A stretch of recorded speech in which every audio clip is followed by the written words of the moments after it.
Hola, hola, hola, ¿cómo están? Feliz y bendecida tarde, feliz presente, ¿cómo andan? Espero que muy, muy bien. Bueno, yo estoy acá muy contenta, muy feliz. Ya lo compartí en un reel, pero bueno, también voy a compartirlo por acá para quienes lo vean luego.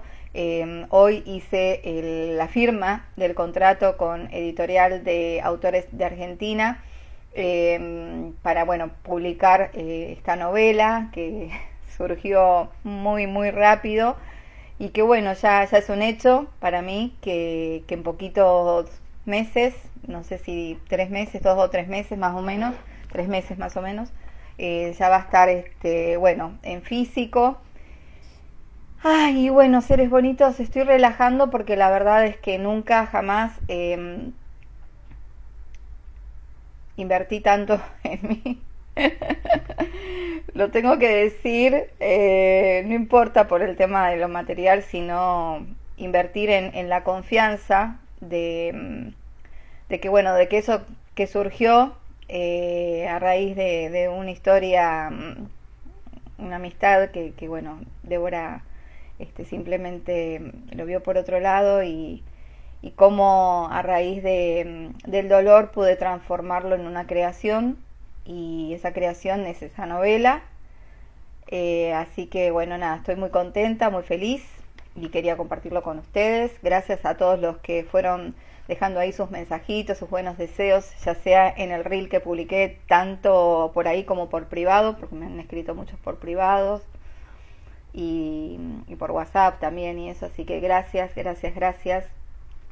Se recibe con mucho amor todo ese cariño y toda esa energía. Nada, gracias de verdad por estar ahí de manera incondicional y bueno, veremos en qué sigue esto. Ahora lo primero, ahora vamos a lo que toca, que es seguir avanzando en esta lectura del libro de Wendayer, Tus zonas erróneas. Hola Hans de Costa Rica, ¿cómo estás? Bueno, hola a todos los que se van sumando, a los que lo van a ver después. Oh, tengo un pellejito acá en la que no me deja concentrarme, espérenme. No, Dios. Bueno, ahí está. Bueno, perdón, pero me tenía distraída. Vamos a seguir avanzando entonces en este libro de Wendayer, Tus zonas erróneas. Vamos a comenzar el capítulo 7. Son capítulos largos, así que los estoy dividiendo en dos, porque es mucho para leer de un tirón. Se me iría como 1 hora y media de lectura y no ese es el tiempo disponible que tengo. Es más, voy a ver qué hora es porque 6:35. Bueno, más o menos media horita puedo leer, así que vamos a comenzar con ello. Capítulo 7. Rompiendo la barrera de los convencionalismos. Tiene una frase inicial que dice: no hay reglas ni leyes ni tradiciones que se puedan aplicar universalmente, incluyendo esta. El mundo está lleno de debes hacer esto, que la gente aplica a su comportamiento sin previa evaluación, y la suma total de todos estos debes componen una gran zona errónea. Es muy posible que te dejes guiar por una serie de normas y principios con las que ni siquiera estás de acuerdo y que sin embargo seas incapaz de romper con ello y decidir por ti mismo lo que te va bien o no te va bien a ti personalmente. No hay nada absoluto, no hay normas ni leyes que siempre tengan sentido o que sean beneficiosas para todos en todas las ocasiones. La flexibilidad es una virtud mayor y sin embargo puede que te sea difícil e incluso imposible quebrantar una ley inútil o violar una tradición absurda. Hola Bonrio, hola, ¿cómo estás? El condicionamiento a la sociedad o medio cultural puede ser muy útil a veces, pero si esto es llevado a un punto extremo, puede convertirse en una neurosis, particularmente si el resultado de esta adaptación a los debes hacer esto o aquello es la infelicidad, la depresión o la ansiedad. De todo esto no se puede deducir ni tampoco se trata de sugerir de manera alguna que tu actitud debe ser la del desprecio a la ley o de romper las reglas simplemente porque te parece lo apropiado en un momento dado. Las leyes son necesarias y el orden es parte importante de la sociedad civilizada. Pero la obediencia ciega a los convencionalismos es algo completamente distinto, algo que puede ser mucho más destructivo para el individuo que el hecho de violar las leyes. A menudo estas leyes son absurdas y las tradiciones dejan de tener sentido. Cuando este es el caso y tú dejas de funcionar eficientemente porque sientes que debes obedecer estas leyes sin sentido, quiere decir que ha llegado el momento de reconsiderar tanto las normas como tu comportamiento. Hola, Caro. ¿Cómo va? Hola, María Elena. Bueno, hola a todos los que se vayan sumando. Gracias por estar ahí, hermosos. Como dijo una vez Abraham Lincoln, nunca tuve una política que pudiese aplicar siempre. Simplemente trataba de hacer lo que me parecía sensato en el momento preciso. No fue nunca esclavo de una política determinada que tuviera que ser aplicada en cada caso, aunque ésta hubiese sido concebida con esa intención.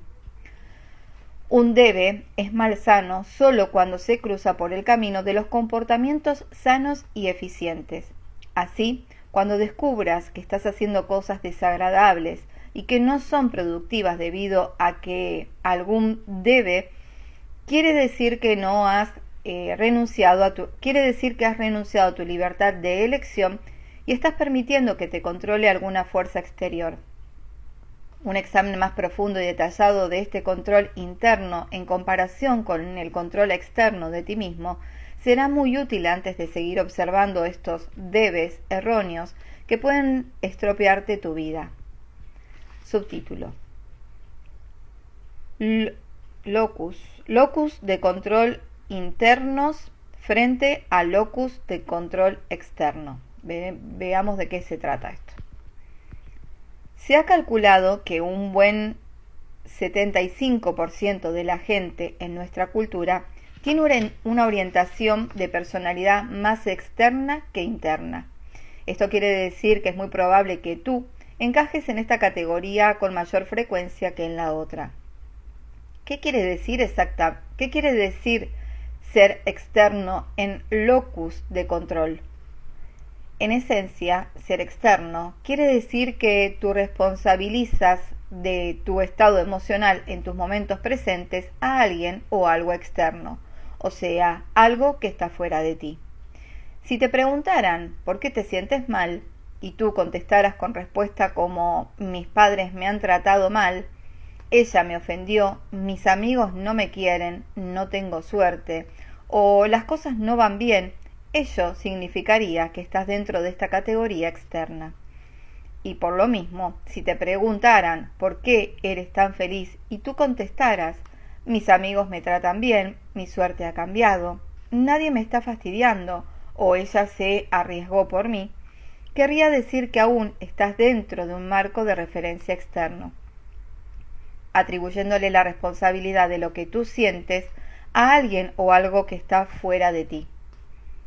La persona que tiene un locus de control interno es la que coloca firmemente sobre sus propios hombros toda la responsabilidad por la que él mismo siente, y este tipo de personas es muy raro dentro de nuestra cultura.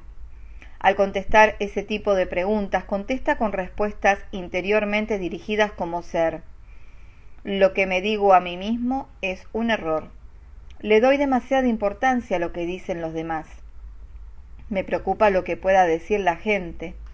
No soy lo suficientemente fuerte para evitar ser desgraciado, y no tengo habilidad suficiente para impedirme a mí mismo el no ser desdichado. Del mismo modo, Cuando la persona con coherencia interior está en una buena situación, contesta con referencias que empiezan con un yo o a mí. Como por ejemplo, yo trabajé duro para ser feliz. Yo he logrado que las cosas me funcionen. Me estoy diciendo a mí mismo cosas positivas. Yo soy responsable de mí mismo y es aquí donde quiero estar. Así pues, hay una cuarta parte de la gente que asume la responsabilidad de sus propios sentimientos y el resto le echa la culpa de los mismos a causas externas. ¿Dónde encajas tú? Virtualmente todas las normas y las tradiciones son impuestas por fuerzas externas, es decir, provienen de algo o alguien que se encuentra fuera de ti mismo. Si estás recargado de debes y eres incapaz de romper con los convencionalismos prescriptos por los demás, entonces quiere decir que estás en el grupo de los externos.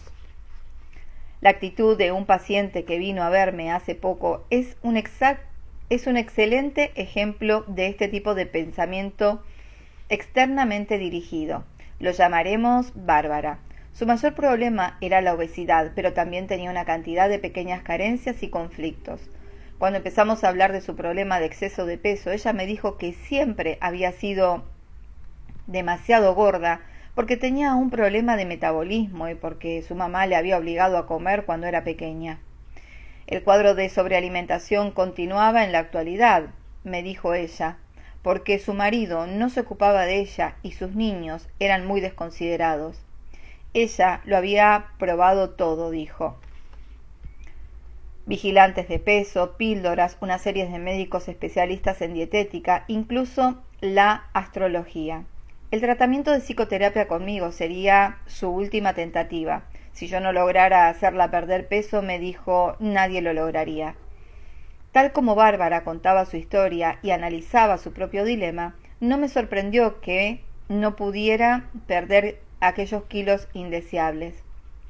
Todo y todos conspiraban contra ella, su madre, su marido, sus niños, incluso su propio cuerpo y las estrellas. El vigilante del peso y de los médicos especialistas podían ayudar a personas con problemáticas, pero en el caso de Bárbara, las desventajas eran demasiado grandes. Bárbara era un ejemplo clásico de pensamiento externo. Su madre, su marido, sus hijos y una parte incontrolable de su propio cuerpo eran los responsables de su gordura. Esta nada tenía que ver con sus propias elecciones de comida, de comer demasiado ciertos alimentos y en ciertos momentos.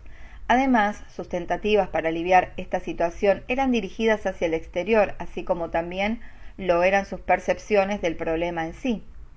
En vez de reconocer que era ella la que había elegido comer demasiado en el pasado y que tendría que aprender a hacer nuevas elecciones si quería perder peso, Bárbara recurría a otra gente u otras cosas, las convenciones aceptadas por la sociedad para los casos de necesidad de pérdida de peso.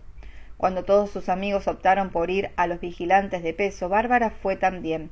Cada vez que uno de sus amigos descubría un nuevo médico especialista en problemas de obesidad, Bárbara era la primera en acudir a él para pedir ayuda. Al cabo de varias semanas de tratamiento, Bárbara empezó a reconocer que su infelicidad y sus problemas eran productos de sus propias elecciones y no de las actitudes de los demás. Empezó reconociendo que simplemente comía demasiado, más de lo que realmente quería algunas veces, y que no hacía suficiente ejercicio. Como primera medida, decidió cambiar sus hábitos alimenticios exclusivamente con autodisciplina. Aprendió que podía manipular su propia mente y eligió hacerlo. Decidió que la próxima vez que tuviera hambre se gratificaría a sí misma con pensamientos sobre su propia fuerza interior, en vez de comerse una galleta. En vez de echarle la culpa a su marido e hijos por comer demasiado, impulsada a ello por lo mal que la trataban, empezó a ver que se había estado haciendo la mártir durante años, implorándoles virtualmente para que la explotaran. Desde que Bárbara empezó a exigir que la trataran bien, descubrió que su familia estaba deseando hacerlo. y en vez de buscar consuelo en la comida, encontró gratificación y plenitud en las relaciones basadas en amor y respeto mutuo. Bárbara decidió incluso pasar menos tiempos con su madre, quien, a su entender, dominaba su vida, arruinándola con un exceso de comida. Cuando Bárbara reconoció que su madre no la dominaba y que podía verla cuando quisiera, no cuando su madre decía que debía hacerlo, e igualmente que ella no tenía que comerse ese trozo de pastel de chocolate simplemente porque su madre decía que debía comérselo, empezó a disfrutar de los momentos que pasaban juntas en vez de molestarse. Finalmente Bárbara se dio cuenta de que la terapia no tenía nada que ver con nada que estuviera fuera de ella misma. Ya no podía cambiarla. Ella tenía que cambiarse a sí misma. Esto tomaría su tiempo, pero gradualmente, con gran esfuerzo, Bárbara cambió sus debes externos por normas internas basadas en su propio criterio. Ahora no solo está más delgada, sino que es también más feliz. Ella sabe que no es feliz por su marido, ni por sus hijos, ni por su madre, ni por las influencias astrales. Sabe que se lo debe a sí misma, pues ahora es ella quien controla su propia mente. Los fatalistas, los deterministas y la gente que cree en la suerte están en el grupo de los externos. Si tú crees que tu vida ha sido planificada para ti de antemano y que solo necesitas caminar por los caminos adecuados, quiere decir que estás bien provisto de todos los debes que sirven para mantenerte dentro de tu mapa de caminos previamente trazados. Nunca lograrás tu propia realización si persistes en dejarte controlar por fuerzas externas o si persistes en pensar que eres controlado por fuerzas externas. El ser eficiente y positivo no implica la eliminación de todos los problemas que se te presentan en la vida. Lo que sí implica e importa es el mover el locus de control del exterior al interior. De esta manera te responsabilizas tú mismo personalmente de todo lo que experimentas emocionalmente. Tú no eres un robot que manejas tu vida por control remoto, un control lleno de reglas impuestas por otras personas y por reglamentos que no tienen sentido para ti. Tú puedes analizar más detenidamente estas reglas y empezar a ejercitar un control interno sobre tu propio pensamiento, tus propios sentimientos y tu propio comportamiento. Subtítulo: La culpabilidad, el culto al héroe. Puntos extremos del comportamiento orientado hacia el exterior.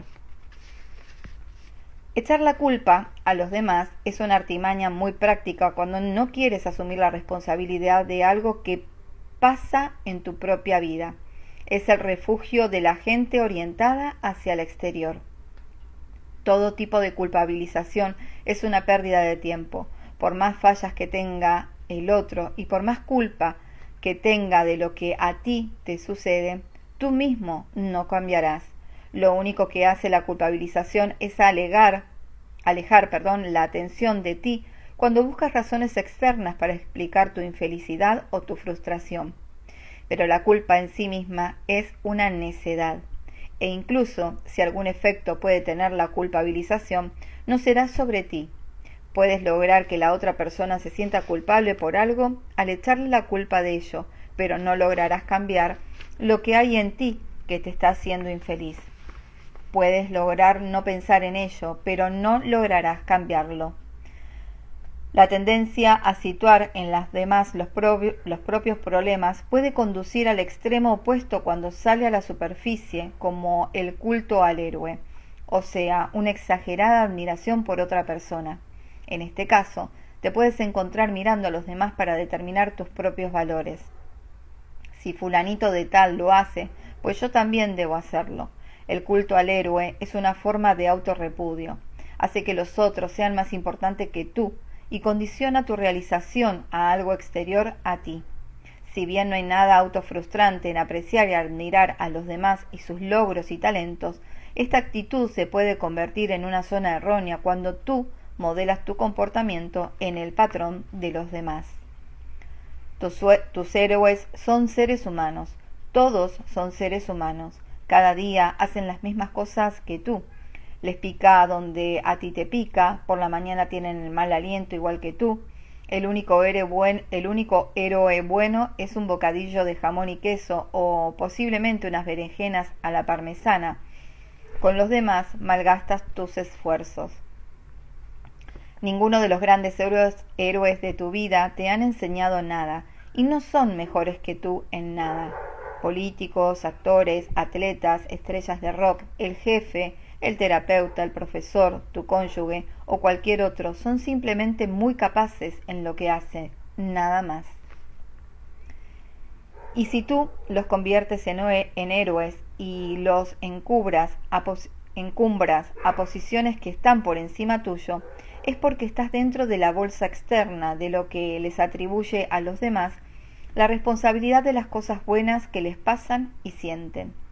Si en un extremo echas la culpa a los demás y por el otro practicas el culto del héroe, quiere decir que te encuentras situado en alguna parte de la línea que podríamos llamar la línea del enfocarte en los demás.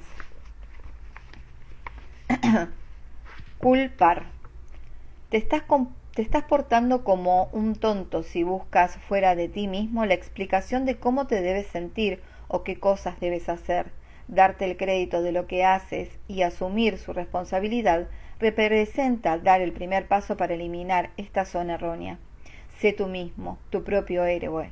Cuando logres salir del comportamiento culpabilizador o del culto al héroe, entonces empezarás a trasladarte del lado exterior del andamio al interior. Y en el lado interior no existen debes universales, ni para ti ni para los otros. Subtítulo: La trampa de lo correcto contra lo incorrecto. En este caso, la cuestión de lo correcto contra lo incorrecto no tiene nada que ver con la religión ni con los planteamientos filosóficos o morales de un bien o un mal a priorístico. Ese es un tema que debe discutirse en otro contexto. Aquí lo que importa eres tú. El tema de la discusión eres tú, y como tus conceptos del bien y del mal se interponen en tu propia felicidad. Tus bien y mal son tus debes universales.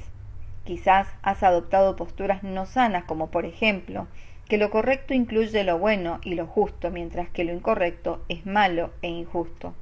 Esta es una tontería. El bien y el mal en este sentido no existen. La palabra correcto implica una seguridad, una garantía de que si haces algo de cierta manera el resultado será necesariamente positivo, pero no hay garantías. Puedes empezar a pensar en el sentido de que cualquier decisión que tomes puede traerte algo diferente o más efectivo o legal, pero en el momento en que empieza a ser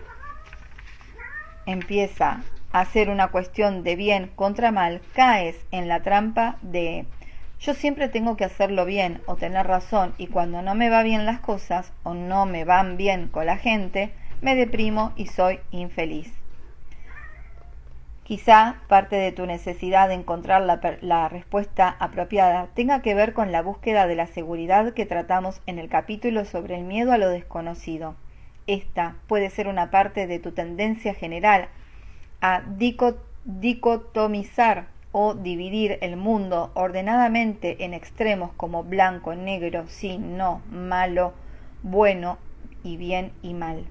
Son pocas las cosas que caben dentro de estas categorías y la mayoría de la gente inteligente ambula por zonas grises, pasándose rara vez en la zona blanca o en la zona negra. Esta proclividad a tener razón, a estar bien, es muy evidente en el matrimonio y en otras relaciones adultas.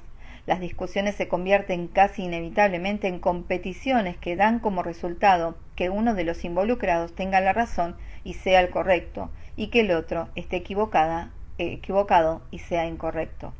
Es muy común escuchar frases como tú siempre crees que tienes la razón o nunca reconoces que estás equivocado. Pero aquí no se trata de tener razón o sin razón, de bien o mal. Las personas son diferentes y ven las cosas desde perspectivas diferentes. Si una persona tiene forzosamente que tener la razón, el único resultado posible de su relación con los demás es de crisis o ruptura en la comunicación.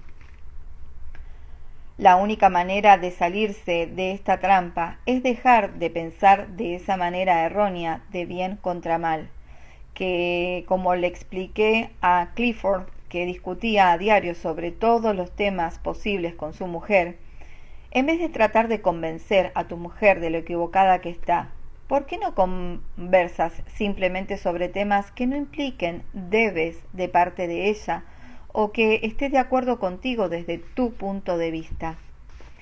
Si le permites ser diferente a ti, eliminarás las discusiones innecesarias en las que, porfiadamente, vale decir frustradamente, pretendes tener la razón. Clifford logró deshacerse de esta necesidad neurótica y al mismo tiempo el amor y la comunicación volvieron a su matrimonio. Todos los bien y los mal de cualquier índole representan otros tontos debes de una u otra especie, y los debes se entrometen en tu camino, especialmente cuando entran en conflicto con las necesidades de las demás personas de tener los suyos también. Subtítulo: La indecisión como factor desencadenante, el pensamiento en términos de bien y mal. Una vez le pregunté a un paciente si le costaba tomar decisiones y él dijo: bueno, sí y no. Quizás a ti te cueste tomar decisiones incluso para asuntos triviales. Esta es una consecuencia directa de la tendencia a dividir las cosas en categorías de bien y de mal. La indecisión proviene de querer tener razón, de hacerlo bien, y el posponer la elección te impide enfrentarte con la ansiedad que escoges sentir cada vez que te equivocas. Cuando hayas logrado eliminar el bien y el mal, lo correcto y lo incorrecto de cada decisión, porque el tener razón o estar bien implica una garantía, entonces te será facilísimo tomar decisiones. Si estás tratando de decidir a qué universidad irás a estudiar, corres el riesgo de quedarte inmovilizado para siempre, incluso después de haber tomado la decisión, porque quizás no era la correcta. Más bien opta por: no hay universidades perfectas. Si escojo A, tales serán las consecuencias más probables, mientras que B posiblemente me brindará estas otras. Ninguna de las dos es la justa, la perfecta. Simplemente una es distinta de la otra y ninguna de las dos te ofrecen garantías totales, así como tampoco si la elección está entre la A, la B o la Z. Igualmente puedes disminuir tus tendencias neuróticas a la indecisión pensando que los posibles resultados no serán ni buenos ni malos, ni correctos ni incorrectos, ni siquiera mejores o peores, simplemente serán diferentes. Si te compras este vestido que te gusta, es así como te verás, lo que solo es diferente de no mejor que el ponerse este otro vestido. Cuando logres abandonar esos equivocados y autodestructivos bien y mal, te darás cuenta de que tomar una decisión es simplemente una cuestión de pensar cuáles son las consecuencias que prefieres en un momento presente determinado. Y si empiezas a optar por arrepentirte en vez de tomar una decisión, en vez de decidir que el arrepentimiento es una pérdida de tiempo porque te mantiene viviendo en el pasado, simplemente habrás podido tomar una decisión distinta en tu próximo momento presente, decisión que tendrá consecuencias que la decisión anterior no logró aportar. Pero todo esto debe hacerse sin tratar de enmarcar estas decisiones dentro de las categorías de bien y de mal.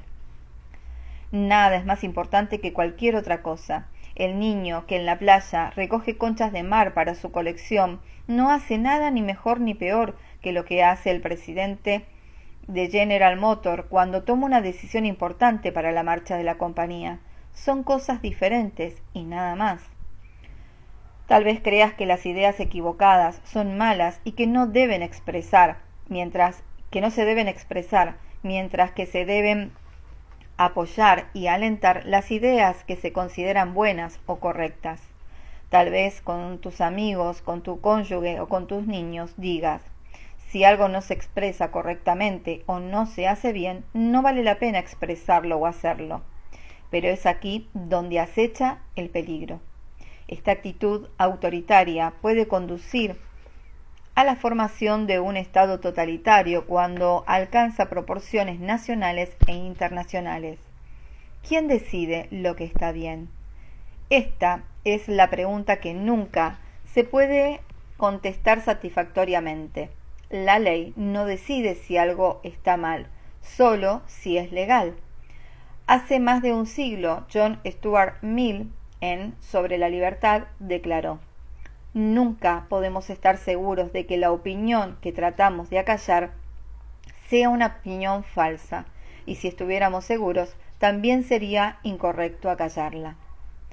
Tu eficiencia no se mide por tu capacidad de elección. La manera en que te manejas emocionalmente después de haber hecho cualquier elección es el mejor barómetro de tu entereza en el momento presente, ya sea una elección apropiada, implica esos debes que estás tratando de eliminar. El pensar de una manera nueva será útil en dos sentidos. 1. Eliminarás esos debes inútiles y te convertirás en una persona más volcada hacia el interior. Y 2. Encontrarás que es menos dificultoso tomar decisiones sin estas categorías erróneas de bien y de mal. Subtítulo: La insensatez de los debes y deberías. Albert Ellis acuñó una palabra muy precisa para designar la tendencia de incorporar los debes a tu vida. Es la deberización. Deberizas siempre que actúas como sientes que debes hacerlo, aunque prefieres otra forma de comportamiento. Karen Horney, la brillante psiquiatra, ha dedicado a este tema todo un capítulo de su libro Neurosis y Desarrollo Humano, y lo titula La tiranía del deberías. Ella comenta: los debes y deberías siempre producen una sensación de tensión que aumenta a medida que la persona trata de actualizar sus debes dentro de su comportamiento. Más aún, debido a la externalización del proceso, los debes siempre contribuyen a perturbaciones en las relaciones humanas de una u otra manera. ¿Acaso los debes determinan gran parte de tu vida? ¿Sientes que debes ser amable con tus colegas, apoyar a tu cónyuge, ayudar a tus niños y trabajar mucho siempre? Y si alguna vez fallas en alguno de estos debes, te enfadas contigo mismo y por ello asumes las molestias y la tensión o tirantez a la que alude Karen Horney. Pero quizás estos no son tus debes. Si de hecho pertenecen a otros y tú simplemente los has tomado prestados, entonces te estás deberizando. Existe la misma cantidad de debes que de no debes. Estos incluyen los no debes ser grosero, tonto, necio, infantil, lascivo,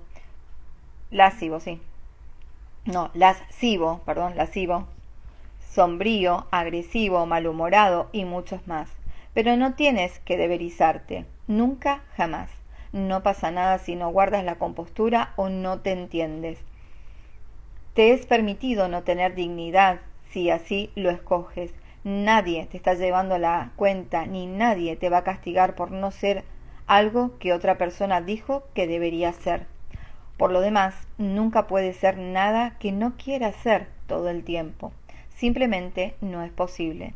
O sea que cualquier debe te producirá tensiones, puesto que no podrás realizar tus expectativas erróneas. Lo que produce tensión no es tu comportamiento indiscreto, indigno, intolerante o lo que sea, sino la imposición de los debes. Déjenme ver la hora. Bueno, sí, un ratitín y ya un poquito más y ya dejo porque está por venir mi niño. La etiqueta como un debes. La etiqueta es un buen ejemplo de la enculturización. Ay, qué palabras difíciles me hace leer este hombre. Palabras que nunca leí. Enculturización, inútil y malsana. Piensa en todas esas pequeñas normas absurdas que te han impulsado a aceptar simplemente porque unos especialistas en buenos modales así lo decidieron. Coma el pollo de esta manera. Espere siempre a que la anfitriona empiece a comer antes de empezar. Al hacer las presentaciones presente el hombre a la mujer y no al revés. En las bodas, siéntese en tal sitio determinado en la iglesia, de tal propina, vístase así, exprésese de tal manera. Ay, ya me canso. tanto formalismo, Dios mío. Bueno. No se consulte a sí mismo, búsquelo en el libro. Si bien los buenos modales son muy convenientes, significan consideración por las demás gente, como el 90% de todas las normas de etiqueta, en realidad son reglas sin sentidos que fueron pensadas arbitrariamente en un momento dado, tal cual. No existe una manera apropiada para ti, solo lo que tú decides es lo apropiado para ti, siempre que no le compliques las cosas a los demás o se las dificultes, tal cual. Como digo siempre, uno tiene que hacer lo que realmente siente, desea, anhela. Mientras no estés lastimando, no estés haciendo un daño a un otro, es válido. Elijas lo que elijas hacer para tu vida. O sea, bueno. Puedes ser tú quien escoja cómo vas a presentar a la gente, qué propina vas a dar, qué es lo que te vas a poner, cómo vas a hablar, dónde te vas a sentar, cómo vas a comer, basándote estrictamente en lo que tú quieres. Nami, termínala. Cada vez que caigas en la trampa del cómo me debo vestir para esta ocasión o cómo tendré que hacerlo, estarás cediendo una parte de ti mismo. Yo no trato aquí de impulsarte a ser un rebelde social. A mí me encanta esta parte de ser rebelde. Yo no trato aquí de impulsarte a ser un rebelde social, ya que esa sería una de las formas de búsqueda. Uy, acá ya me está retando entonces. Sería una de las formas de búsqueda de aprobación por miedo del comportamiento inconformista. Estoy tratando más bien de pedirte que el desarrollo cotidiano de tu vida sea dirigido y orientado por ti mismo y no por los demás. Ser leal a ti mismo quiere decir que no tienes necesidad de un sistema exterior de apoyo. A ver si puedo leer esta. Sí, voy a leer esta parte y ya, ahora sí, esto es último. La obediencia ciega a las normas y las reglas. Algunos de los comportamientos humanos más despreciables de que se tenga conocimiento tuvieron como pretexto la obediencia a órdenes superiores. Los nazis ejecutaron a 6 millones de judíos y asesinaron y maltrataron a varios otros millones de ellos porque así lo mandaba la ley. Más tarde, después de la guerra, bueno, tengo que dejar porque llegó mi hijo. Perdón que corte así, gente bonita. Nos vemos. Chau, chau.